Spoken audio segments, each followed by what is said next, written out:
பழம்பெரும் நடிகை சரோஜா தேவி காலமான நிலையில் தற்போது இது குறித்த மறைவு செய்தி குறித்து முன்னாள் அமைச்சர் ஜெயக்குமார் அவர்கள் நம்முடன் தொலைபேசி வாயிலாக இணைந்திருக்கிறார். அவரிடம் பேசலாம். வணக்கம் சார், இணைப்பில் இணைந்தமைக்கு நன்றி. சரோஜா தேவி அவர்கள் காலமான செய்தி திரை உலகினரை பேரதிர்ச்சிக்கு உள்ளாகி இருக்கிறது. உங்களுடைய இரங்கல் செய்தி என்ன, பதிவு பண்ணுங்க. வணக்கம். திரை உலகிற்கு மட்டுமல்ல, ஒரு தமிழ்நாட்டு மக்கள் குறிப்பாக கிட்டத்தட்ட 200க்கும் மேற்பட்ட தமிழ் படங்கள், அதுல பாத்தீங்கன்னா 26க்கும் மேற்பட்ட படங்கள் இதே புரட்சி தலைவர் எம்ஜிஆரோடு நடித்த அந்த திரைப்படங்கள், அந்த தாவரிசை, அதாவது தாய் சொல்லை தட்டாதே, அதன் பிறகு தர்மம் தலை காக்கும், இது போன்ற எத்தனையோ படங்கள் இன்றைக்கு மனதில் இருக்கக்கூடிய அளவுக்கு புரட்சி தலைவரோடு அவர் நடித்த அந்த நடிப்பு என்பது நிச்சயமாக யாரு அந்த கண்களிலே அகலாத ஒரு விஷயமாக இன்னைக்கு அது நிழலாடி கொண்டிருக்கு. குறிப்பாக அன்பேவா படம், அது எத்தனை தடவை வேணுமாலும் பார்க்கலாம். அது ஒரு குழந்தைத்தனமான ஒரு நடிப்பு சரோஜா அம்மாவுக்கு அது ஒரு இயல்பாகவே இருந்து ஒரு கொஞ்சம் மொழியில பேசுறது உண்மையிலேயே எல்லோருமே ரசிக்கக்கூடிய ஒரு விஷயமாக இருந்தது.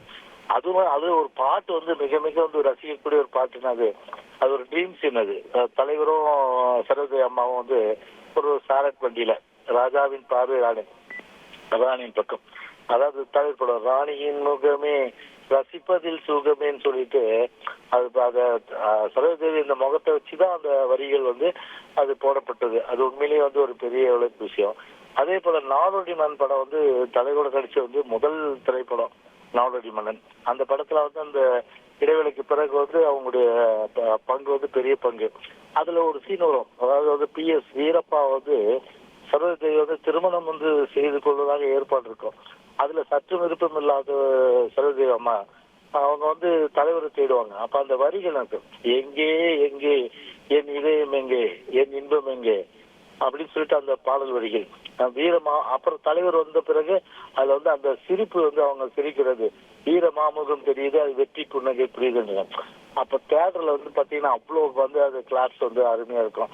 அதுபோல 26 படங்கள் மட்டுமல்ல, 200 படங்கள் மட்டுமல்ல, அவர்கள் மறைந்தாலும் சரி, இன்றைக்கும் ஒரு தமிழ் திரையுலகிலும் சரி, தமிழ்நாட்டு மக்கள் மத்தியிலும் சரி, ஒரு கண்ணெடுத்து பயங்கி நம்ம சொல்ல முடியாது. ஆனா தமிழ்நாட்டுடைய தமிழ் மக்களால் ஏற்றுக்கொள்ளப்பட்ட ஒரு ஒரு என்ன சொல்றாங்க, ஒரு பிரமா ஒரு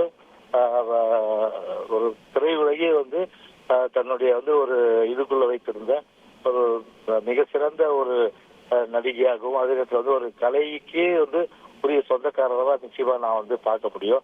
அது போல அது பல படங்கள், அது குணச்சித்திர வேடமாக இருந்தாலும் சரி, அதே போல எந்த வேடமாக இருந்தாலும் சரி ஏற்று நடத்து. அது ஒரு உடல் பேணி காப்பதுல அவர் ஒரு மாதிரி உண்மையிலேயே அந்த டயட் விஷயத்திலயும் சரி, அதே போன்று இந்த யோகாசனம், நீங்க 86-87 வயசு இருக்குன்னு நினைக்கிறேன் உங்களுக்கு. இன்னும் ஒரு 10 வருஷம் கூட இருந்திருக்கலாம். ஆனா 87 வயசு தெரியாது அவங்களுக்கு. அந்த அளவுக்கு ஒரு அதாவது உள்ளத்தையும் உடலையும் ஒரு உள்ளத்தையும் இளமையா வைத்துக்கிட்டு உடலையும் இளமையா வைத்துக்கொண்டு ஒரு இதோட இருந்தவர் தான் நம்முடைய சரோஜா அம்மா அவர்கள். அதனால அவங்க இறந்தது என்பது உண்மையிலேயே மனம் ஏற்றுக்கொள்ள மறுக்கின்ற ஒரு விஷயமா தான் நான் நினைக்கிறேன். அது தமிழ்நாடு திரையுலகில் இந்திய கலைத்துறைக்கே ஒரு மிகப்பெரிய ஒரு பேரிழப்பு. படகோட்டி படத்தெல்லாம் பத்தி அவங்களுடைய நடிப்பு பத்தினா சொல்ல முடியாது. என்னை எடுத்து தன்னை கொடுத்து போனவன் போனாண்டி, என்னை அடைய தன்னை அடைய வந்தாலும் வருவாண்டி, போனவன் போனாண்டின்னு சொல்லிட்டு அந்த பாடல்களுக்கு அவ்வளோ ஒரு சோகமா அவங்க சோபிச்சு தலைவரோட நடிச்சது இன்னைக்கும் மறக்க முடியாத விஷயம்.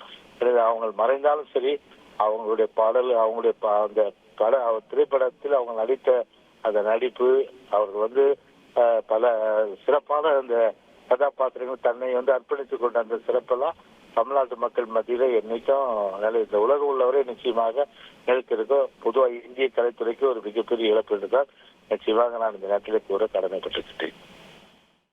உங்களுடைய இரங்கல் செய்தியை பதிவு செய்தமைக்கு நன்றி சார். ட்ரெண்டை ஃப்ரெண்ட் ஆக்கிக்கோங்க. தந்தி டிவியின் சப்ஸ்கிரைபர்ஸ் அண்ட் ஃபாலோவர்ஸ் குடும்பத்துல நீங்களும் இணையுங்க.